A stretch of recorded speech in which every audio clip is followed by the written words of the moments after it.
Muchas gracias, Adriana. Buenas tardes. Mi nombre es Ignacio Peña. Soy coordinador de innovación y desarrollo tecnológico del programa Construye 2025. Y estoy a cargo de la conducción de este bloque, llamado Avances en Utilización en la Construcción. Les quiero presentar a los panelistas que nos acompañan hoy. Primero, tengo al lado mío a Cristian Llur, ¿lo pronuncié bien? Llure, sí. Llure, gracias. Gerente de ventas de ISI Chile y también es presidente del Comité de Proveedores de la Cámara. Muy bienvenido. Muchísimas gracias por la invitación. Y también tenemos conectado de forma online a Francis Fenninger. A ver si nos proyectan a Francis. Él es parte de, ahora representando el Instituto de la Construcción y también es académico de la Universidad de Chile. Bienvenido, Francis. Hola, ¿qué tal? Buenas tardes. Hola. Una alegría tenerte acá. Bueno, Gracias por la invitación. Este 2021 y la pandemia ha dejado un gran déficit de vivienda, ¿ya? Un contexto parecido a lo que han vivido varios países, pero también en el pasado vivió Singapur y Malasia y pudieron dar respuesta a este déficit de vivienda con viviendas industrializadas. Por esto, hoy nuestro país está desafiado a ser más productivo y sin duda la industrialización es una herramienta clave para llegar a esa meta. Mies, un arquitecto reconocido, decía menos es más. Ahora podríamos parafrasear esa frase y decir menos residuos es más. Parece ser una ecuación sencilla. Industrializamos, con eso bajamos los residuos, nos volvemos productivos y podemos llegar a construir más vivienda y reducir este déficit habitacional. Bueno, pero acá tenemos dos representantes de la industria con miradas muy distintas, la de Francis, que viene del gremio, de la academia, y por otro lado la de Cristian, que viene del lado de los proveedores. Y esto nos va a dar una mirada amplia para poder hablar hoy día de industrialización. Me gustaría darles el pase a ustedes, ¿ya? Y quería partir con una pregunta dirigida a ambos, pero voy a partir con Francis, ¿ya? Que tiene que ver con lo que yo llamo pasar de la opción o al estándar. Entonces, entender la industrialización hoy día. Tu mirada primero de gremio, quizás, Francis. ¿Es todavía una opción? ¿Es una alternativa bonita? ¿O está de a poco empezando a ser un estándar necesario? Yo pienso, la verdad, es que la industrialización y la prefabricación, y si me permite, después tengo una pequeña presentación que quería compartir respecto de esto, pasa de ser una opción. En los años 60 se hicieron muchos esfuerzos por industrializar o por prefabricar algunas soluciones de vivienda que tuvieron algunos grados de éxito y sobre todo tuvieron algunos fracasos porque no se pudieron mantener en el tiempo. Quizás en ese momento todo ese esfuerzo era muy temprano. Hoy día la industrialización ya no es un tema de prédica, ya no es un tema de evangelización, sino que es un tema de necesidad. Y yo creo que tanto la pandemia como el persistente déficit habitacional que tenemos, como las crisis de sustentabilidad o sostenibilidad en las ciudades y en las viviendas, nos hacen pensar de que si no cambiamos, no lo vamos a lograr ni lo vamos a mejorar. Hay un viejo dicho que dice que es poco probable que haciendo siempre lo mismo logremos cambiar algo. Entonces, pareciera ser que está llegando un momento de que hay que cambiar algunas cuestiones. Y creo que hay signos alentadores y creo que hay empresas en el sector construcción, no solo entre los proveedores, sino que en las empresas de terreno, de ejecución y de montaje, que ya están incorporando crecientemente algunos procedimientos y algunos procesos que se podrían entender como parte de un sistema constructivo o de una construcción industrializada. Francis, ¿te parece? Me quedo con el punto de las necesidades, pero antes de pasar a tu presentación, ¿te parece primero Cristian nos contesta la misma pregunta? Y ahí pasamos a las imágenes. Bueno, yo estoy completamente de acuerdo que hoy día es una necesidad, y una necesidad latente viendo los números, o sea, un déficit de 750.000 viviendas, la capacidad instalada en Chile de poder construir viviendas es más o menos 250.000 al año, o sea, faltarían muchos años para poder satisfacer la demanda y la necesidad. Entonces, más que miradas distintas, son complementarias, la academia con la industria. Y yo comparto con Francis, hay empresas constructoras o fábricas, sobre todo en el sur de Chile, que han industrializado muy bien y lo han hecho muy bien. y van en este camino, y eso a mí me encanta. Nosotros como la industria de la construcción en Chile está aproximadamente, y eso lo verifico con el último estudio Matrix que se hizo sobre 100 obras y 25 constructoras, también se hizo uno complementario en el área de suministro y la CDT, y ahí hablábamos de un déficit aproximado de 15 años versus Estados Unidos en la industria de la construcción, de la productividad versus Estados Unidos estamos unos 15 años atrasados, 10, 15 años atrasados. Entonces el desafío es gigante y tal como dice Francis, no es un lujo, es una necesidad, es como el aire acondicionado de los autos. Antes era un lujo, hoy día es una necesidad porque ya con 35 grados no podía andar dentro de un auto. Me encanta la analogía de la necesidad. El aire acondicionado creo que ejemplifica muy bien y el paradigma ya no es una prédica. Francis, si tenías una diapositiva, bienvenido a compartirla, por favor. Sí, es cortito. Voy a compartir pantalla. Espérame un segundito, por favor. Se me perdió esto aquí. Perdón. Voy no te preocupes. A corregir. Voy a abrir este.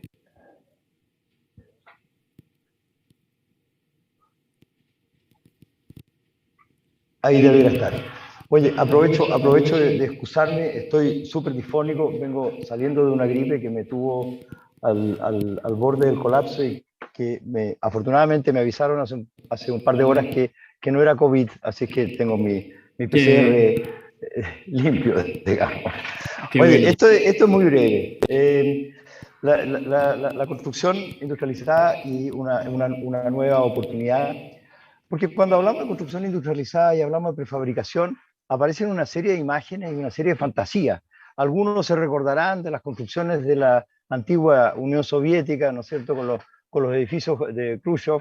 Otros pensarán en esta construcción en serie, en planta de prefabricado a partir de módulos, y otros pensarán, como vemos en la otra pantalla, en la otra diapo, en un sistema de producción seriada en terreno.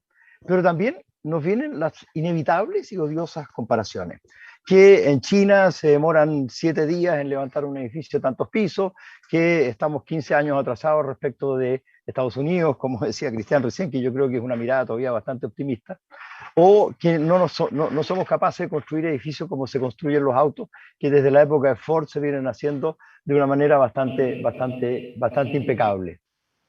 Yo quiero comentar solamente 3 casos, 2 que surgen de una crisis y la otra que surge de una colaboración. Y se van a entender por qué los traigo. El primero es el caso de los buques Liberty de la Segunda Guerra Mundial, que llevó a Estados Unidos a la necesidad de construir una cantidad fuera de lo común de barcos que eran necesarios para atender a las tropas que estaban en Inglaterra.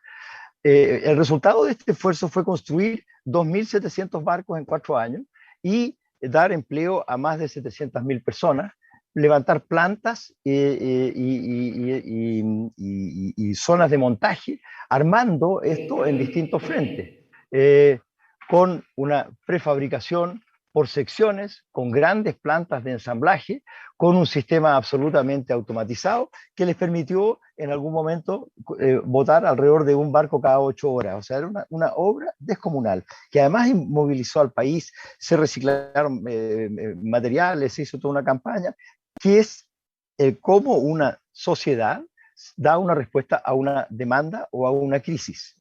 Caso 1. El caso 2 es más reciente, es el caso del incendio del reactor 4 de Chernóbil, que bueno, todos conocen la historia, digamos, pero que hace pocos años atrás hubo que construirle un nuevo confinamiento seguro. Confinamiento que lo que tenía que hacer era evitar que la radiación se siguiera emitiendo hacia la atmósfera. Esto fue un trabajo mancomunado de distintas empresas, grandes empresas como Bechtel y la empresa que estaba a cargo de la planta nuclear en Chernóbil, y con una serie de empresas subcontratistas que estaban repartidas en distintas partes de Europa.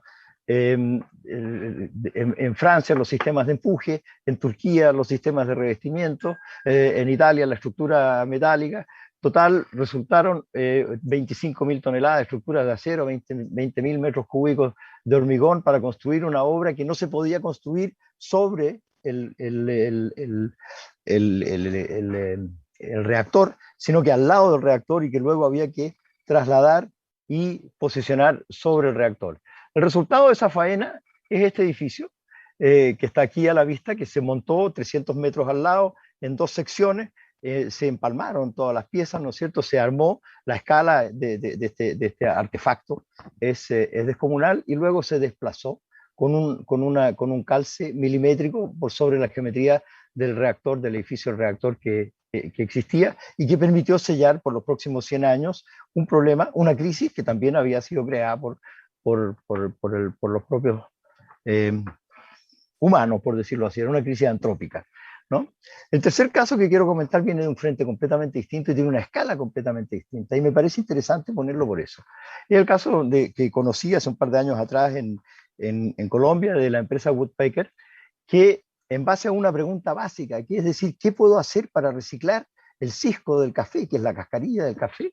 Se decidieron hacer un wood plastic composite y inventaron un sistema constructivo en base a ese producto reciclado que fuera capaz de resistir las más diversas formas de transporte que le proponía los requerimientos y las necesidades de Colombia. En barco, en bote o en burro podían llegar para atender a viviendas aisladas o a conjuntos de vivienda o a escuelas. Entonces, el diagnóstico que compartimos muchos y que se compartió en el CCI es que en Chile tenemos barreras para la construcción industrializada y hay muy poca claridad de los conceptos. No sabemos en definitiva cuál es la diferencia entre una prefabricación y una construcción industrializada. No estamos de acuerdo, porque prefabricar también es esto. Y esto resiste cualquiera de las definiciones que se manejan en el mundo. Desde Stonehenge hasta las catedrales góticas o esta que es la Sagrada Familia, todas son de alguna manera prefabricadas y de alguna manera u otra responden a un cierto concepto. Tanto como la construcción o la impresión 3D, como la que estamos viendo en pantalla, una impresión de una pasarela peatonal en acero en Ámsterdam, o esta impresora en 3D. Todo eso nos llevó a hacernos cargo de un problema. Nosotros tendríamos que, y eso es lo que asumió el Instituto de la Construcción, que estoy representando en este evento,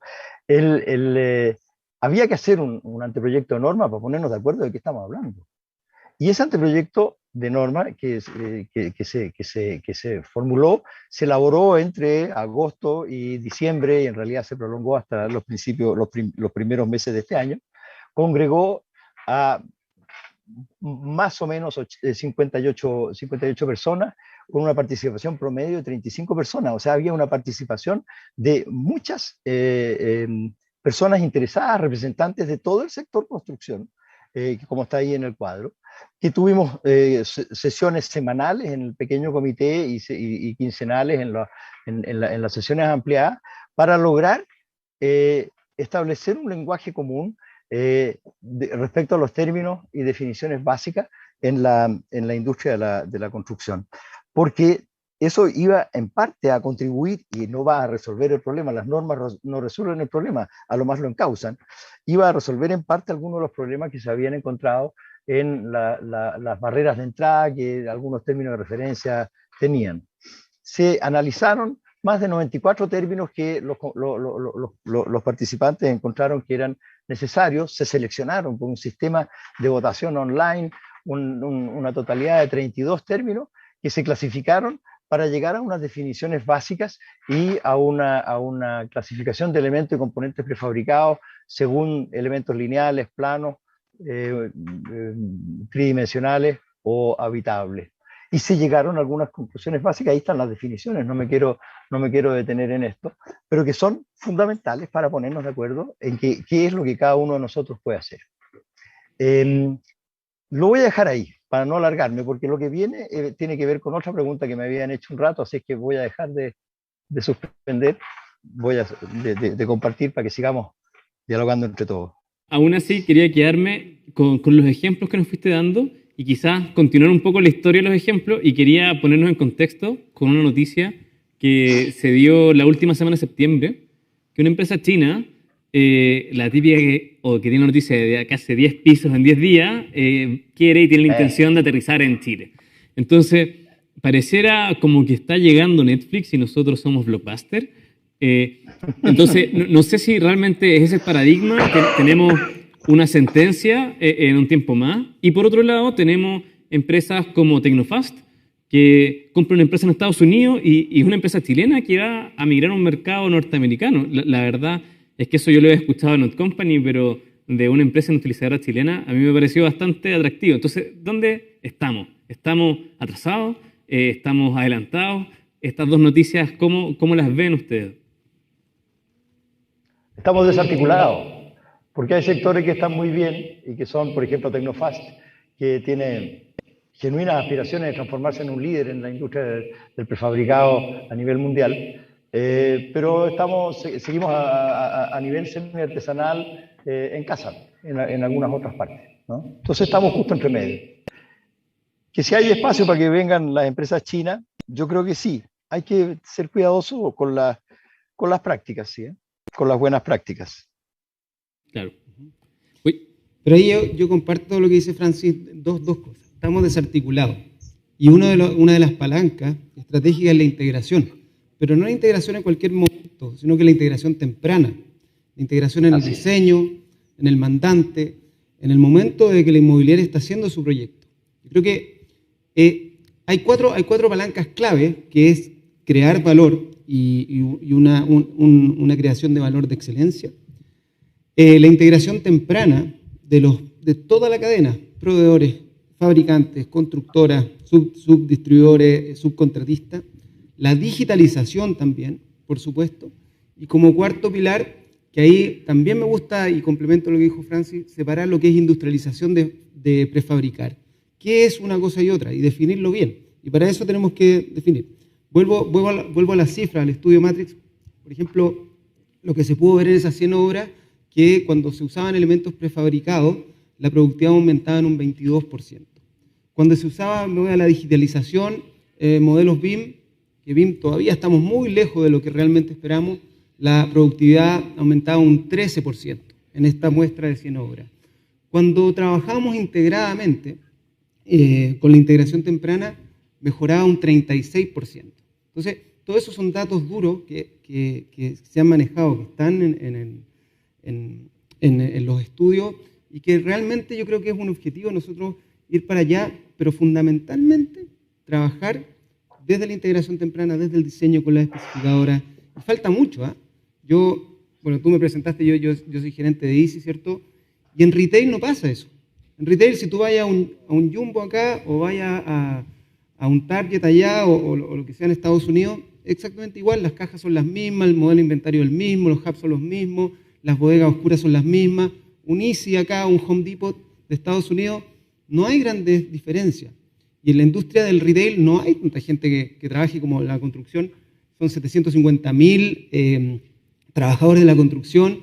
Nosotros en Easy tenemos 5.000, el competidor nuestro tiene 12.000 y así. O sea, es un 10% de gente y estamos al mismo nivel a nivel retail. Y perdonen que saque el retail, pero es que es lo que yo, por supuesto, lo que yo conozco a nivel de productividad. Entonces, ¿qué es lo que pasa que no funciona? Porque en el retail sí estamos integrados. Sí existe el cross-docking, llegan los embarques, van al centro de distribución, o sea, del puerto al centro de distribución, del centro de distribución a la cadena, de la cadena a los clientes, y es mucho más fácil. Hoy día un corner shop en 2 horas tenéis, en Jumbo en 35 minutos tenéis los productos en tu casa. Entonces, ¿por qué? Claro, quizás siguiendo con esto de la integración, nos podríamos saltar al sombrero de la academia que tiene Francis, y que nos puedas contar, no sé si todavía están trabajando en integración, pero sí sé que en la Universidad de Chile estaban trabajando en prototipos industrializados de DS49, y quizás nos puedas contar un poco de esa experiencia particular y quizás también una visión de la academia y la industrialización. Sí, mira, gracias. 2 cosas respecto a lo que acaba de mencionar Cristian. Yo creo que el tema de la integración temprana es absolutamente crítica, más aún avalada por el estudio de Matrix, digamos, pero la integración temprana es fundamental. Y lo segundo es que no tiene que excusarse por poner el retail como ejemplo, porque uno de los problemas que tenemos en la industria de la construcción es de logística. Es de coordinación logística para atender oportunamente y llegar oportunamente con los productos en el momento preciso que los necesito en terreno, ¿no? No antes, que no sirve, ni después, que ya es una catástrofe. Sí, volviendo a lo que tú me decías, sí, te voy a contar brevemente este pequeño ejercicio que estamos haciendo en la universidad, que surge de un trabajo conjunto también con algunos arquitectos de la Universidad Católica, como Rodrigo Tapia. Eh, Te Hay lo- un escenario que... no, disculpa, era un a- paréntesis. a- Te lo preguntaba quizás porque a mí me han llegado mucho esta historia de este proyecto y yo particularmente no lo he visto, así que me imagino que muchas personas acá les va a interesar bastante. A yo tampoco, qué bueno. Ya, bueno, mira, este yo creo que es un proyecto que abre una nueva arista en el tema de la industrialización y de la prefabricación. Estudios anteriores, esto se viene estudiando hace muchos años, sobre todo por el taller de 9x18 de la Católica, más de 30 años de estos estudios, pero estudios recientes de la Fundación Vivienda demostraron que el déficit habitacional cuantitativo con los hogares allegados se concentraba en ciertas comunas, donde paradojalmente también existía la mayor cantidad de proyectos de vivienda de los lotes 9x18 que son de la década del 60, que tienen una particularidad muy importante, que están en comunas que son pericentrales y que se pudo demostrar, entre otras cosas, que muchas familias que son beneficiarias del subsidio preferían quedarse de allegados que hacer uso del subsidio e irse a vivir a los extramuros de la ciudad. Entre otras cosas, por algunas cosas que un estudio que llevó adelante Juan Pablo Urrutia, con una encuesta de casos, pudo demostrar de que ellos valoraban de sobremanera la cercanía al barrio, las redes sociales, las redes familiares, las posibilidades económicas, el allegamiento entendido ahora no solo como un allegamiento, sino que como una corresidencia, casi como una forma de entender la forma de vivir, de sumar ingresos y sumar esfuerzos, la posibilidad de compartir la responsabilidad de cuidar a los niños cuando uno trabaja, etcétera, etcétera. Una tremenda cantidad de razones que hacían que las personas no se quisieran ir de donde estaban. Entonces, se han hecho varios proyectos, se desarrolló un programa del MIMBU que se llama el de pequeños condominios, que permite construir entre 2 y 12 unidades habitacionales, dependiendo de las condiciones, ¿no es cierto? Y que se llama de pequeños condominios. El estudio que nosotros estamos haciendo básicamente consistió en analizar la muestra de proyectos de pequeños condominios que se habían construido en los últimos años, construido o estudiado, porque una buena parte de lo analizado todavía pertenece a la academia, y una parte son los proyectos construidos. Los proyectos construidos son los que están abajo en la fotografía. Los dos primeros son de Consolida, el otro es de Valparaíso, que es bien conocido, el otro es de Coyhaique y en Arica. Y lo que hicimos fue hacer una tipologización de esta vivienda para tratar de caracterizarla. Y entendimos que uno de los grandes desafíos para que este programa tuviera éxito, porque es un programa que no es tan nuevo, lleva varios años y sin embargo tiene muy pocos casos que demostrar. Nos hablaba Erwin Navarrete, el jefe de la ITEC, hace un par de semanas atrás, de que para el año 2022 ya se prevé una pequeña explosión de más ejemplos. Pero uno de los problemas tenía que ver con el conocimiento, que un programa nuevo la gente no lo tiene. El otro problema que a mí me parece clave es el tema de la tenencia.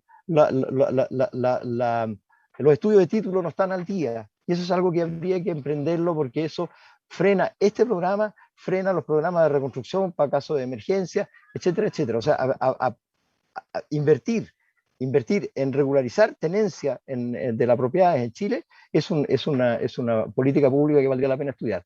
La tercera tiene que ver con algunos ajustes de normativa, ¿no es cierto?, sobre todo con el 629, y por último, y esa es la que nos convoca, ver cómo la industria puede responder a este programa. Porque este es un programa que no está pensado como tradicionalmente pensamos en la productividad y en la industrialización. No son grandes proyectos, no son economías de escala, son pequeños proyectos aislados. Sin embargo, se ha determinado que hay un potencial de 200.000 soluciones habitacionales que se podrían construir en el pericentro de Santiago. 200.000 unidades habitacionales de las 700.000 que estamos hablando, que nos hacen falta, que podrían tener un impacto tremendo sobre la ciudad. No seguir extendiendo, tendría un impacto positivo sobre el transporte, positivo sobre la congestión, positivo sobre la calidad de vida de las personas. Entonces, es un mercado súper interesante y súper bueno. En este momento lo que estamos haciendo en la universidad, hemos seleccionado a través de grupos de consulta con gente del ministerio, con gente experta de la industria también, los proyectos que nos parecían más adecuados, los hemos pasado por el sedazo del cuadro normativo, los hemos redibujado y en un convenio que tenemos, un convenio marco que tenemos con la CDT, estamos pensando en llevar estos proyectos al Consejo de Construcción Industrializada. ¿Para qué? Para que en conjunto estudiemos cuál es la factibilidad de que la industria prefabricadora, en este caso, sin duda, pueda proveer las soluciones constructivas o estructurales que se necesitan para construir estos proyectos. Eso pensando que quienes van a montar van a ser siempre pequeñas empresas, pequeños contratistas que van a tomar un conjunto de tres. Mira, el caso Consolida es bien notable porque Consolida, que ha abordado ya varios proyectos, tiene en este momento, me parece que 6 o 7 en ejecución, analizó el problema y finalmente lo que hicieron, a propósito de la introducción que ustedes hicieron, fue irse a comprar un juego de moldaje a Singapur, ¿no? Y ahora tienen sistematizado su sistema de moldaje y tienen una construcción que calza perfectamente con la definición académica de la construcción industrializada, ¿no es cierto? Y la van haciendo en serie repetidamente con su juego de moldaje, se van paseando por el barrio y van a empezar a tener un efecto en el barrio. Pero necesitamos más consolidas, pero no solo necesitamos más consolidas, necesitamos más empresas que puedan proveer soluciones. La empresa del acero, la empresa de la madera, o Baumax, o la empresa del hormigón, perfectamente podrían tener y adecuar sus capacidades para decir, yo lo soporto esto. Este es un mercado que me interesa. No es el gran mercado, es el mercado de la gotera persistente. Se juntan hartos litros de agua con una gotera persistente. No es el chorro de bombero, es la gotera persistente, que requiere un esfuerzo interesante. Bueno, las síntesis están ahí, no las quiero leer, pero creo que hay una cuestión que es absolutamente clave, que lo estaba conversando antes. Aquí lo que hay que hacer es hay que lubricar la relación, la interfase entre el diseño, la fabricación, el montaje y la terminación de la vivienda. Y cada una de esas interfaces tiene roces y tiene problemas que son responsabilidades de la industria de la construcción y que se pueden abordar y que yo estoy seguro que existen. Las capacidades profesionales están, las capacidades industriales también están. Si lo que falta es ponerse la camiseta y decir, ok, ojo, aquí hay una oportunidad, yo la tomo, no porque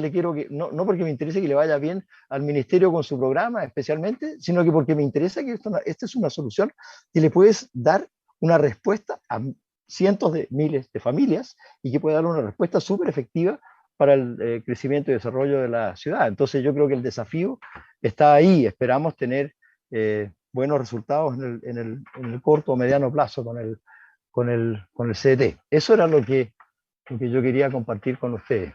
Atractiva la metáfora de que hay que lubricar y que está todo, pero ¿está realmente o tenemos las suficientes capacidades? Por ejemplo, para industrializar, hay un factor que tiene que ver con la distancia. O sea, si yo prefabrico algo en Santiago y lo tengo que llevar a Puerto Montt, obviamente hay un punto donde ya no es rentable. ¿Tenemos las capacidades en todo el país? ¿Hace falta empresas prefabricadoras no sé, quizás en los extremos? Probablemente en Santiago tengamos ya bastante. Mira, perdona, respecto al tema del transporte, yo creo que hay que desmitificarlo un poco. El tema del transporte efectivamente tiene ciertas limitaciones y hay que analizarlo caso a caso.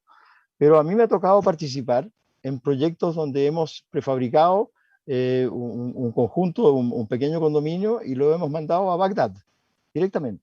Así como me ha tocado participar en proyectos de segunda vivienda que, producto de conocimiento de empresas que conocemos en Canadá, las mandamos a hacer a Canadá y las hemos traído para acá.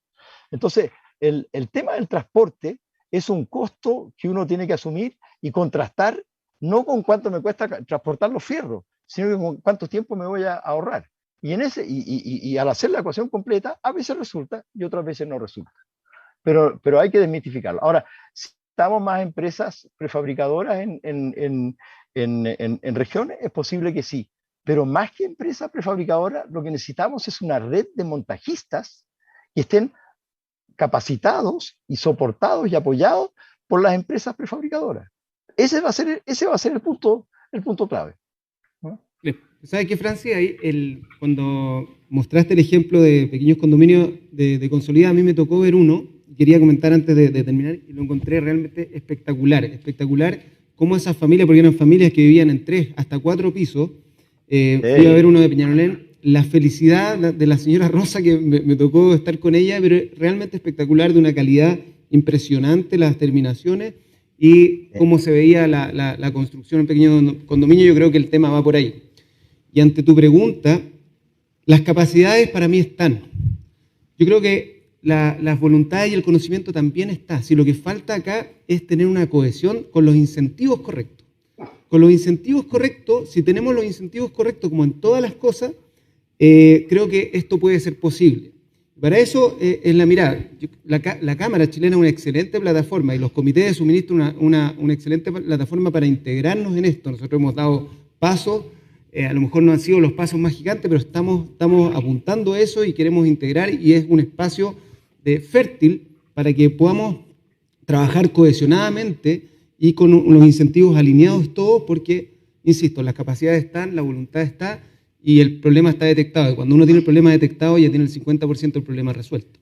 Lamentablemente se nos va acabando el tiempo, ya estamos ya cerrando esta conversación, y a pesar de que se nos quedaron varias preguntas en el tintero, les quería proponer a cada uno que tengan un minuto de cierre. Estamos en estos periodos electorales, presidenciales, en el mismo formato, tienen un minuto libre ya para motivar a quienes nos están escuchando a utilizar desde su mirada. No sé, ¿quién de los dos quiere partir? Vamos con Francis. Si quieres empiezo, porque no soy muy buen candidato a nada, así que da lo mismo. Mira, yo creo que la clave está en algunas palabras que aquí se han dicho. La integración temprana y lo que acaba de decir Cristian al final, que es la colaboración. Yo creo que aquí hay que producir una relación colaborativa entre las distintas entidades y no solo una mirada excluyente. Aquí no se trata de que lo que yo postulo, de que los pequeños condominios van a resolver el problema. Los pequeños condominios van a resolver una parte de los problemas. Vamos a tener que seguir construyendo obras grandes, vamos a tener que seguir urbanizando la ciudad, las ciudades van a seguir creciendo. Hay espacio para todos. Lo que tenemos que entender es que tenemos que entrar en una relación colaborativa entre los distintos actores y apoyar a actores que son en este momento más débiles. Yo creo que los actores más débiles están entre los contratistas y los subcontratistas. La gran empresa está, los profesionales están distribuidos en distintas partes. La logística de la que se hablaba también existe, que podrían perfectamente sumarse a esta iniciativa. Digamos, empresas como Easy o Home Center, ¿no es cierto? Entonces, lo que falta es el apoyo a los eslabones que en este momento pueden estar débiles. Y ahí, capacitación y capitalización. Eso es lo que yo creo que hay que hacer. Perfecto. Sonó bastante presidencial en todo caso, Francis. Salió muy bien. Cristian. Bueno, yo lo mismo que estaba comentando anteriormente. Integrémonos todos, integremos la cadena completa. El mandante, la etapa de diseño, el fabricante, el proveedor, subdistribución, el transporte, hasta llegar a la constructora. Con una integración temprana podemos lograr, aparte de una productividad excelente, mucho mejor calidad de vida, sostenibilidad. Y en ese aspecto es fundamental que esta integración se haga en un espacio donde las capacidades están. Si las capacidades están y las voluntades también están. Por último, hagamos pilotos. Veamos cómo esos pilotos vamos con un sistema coherente, de una ambición coherente para seguir paso a paso. Y acá, en estos mismos estudios en la Cámara hay un terreno fértil para hacer esos pilotos y poder seguir avanzando. Perfecto. Oye, bueno, una última cosa, si me permite, a propósito. Bien breve, porque tenemos que cerrar. Sí, es que también en esta relación con el CCI se habló de la posibilidad de pilotos, y a través de la universidad nosotros tenemos relación con el Centro de Transferencia Tecnológica del CETEC, digamos, y también la posibilidad de construir pilotos ahí. Creo que es una estupenda idea. Yo creo que eso hay que hacerlo. Poner a prueba, el movimiento se prueba andando, digamos. Nos vamos con el sueño de pilotear, nos vamos con esto que es una necesidad, nos vamos con la colaboración, con la integración temprana. Les agradezco a ustedes por estar en este panel. Por ahora me despido y le voy a dar la bienvenida a Patricia Godoy, quien conduce el siguiente bloque de conversación. Muchas gracias. Gracias. Muchas gracias. Gracias. Chao, chao.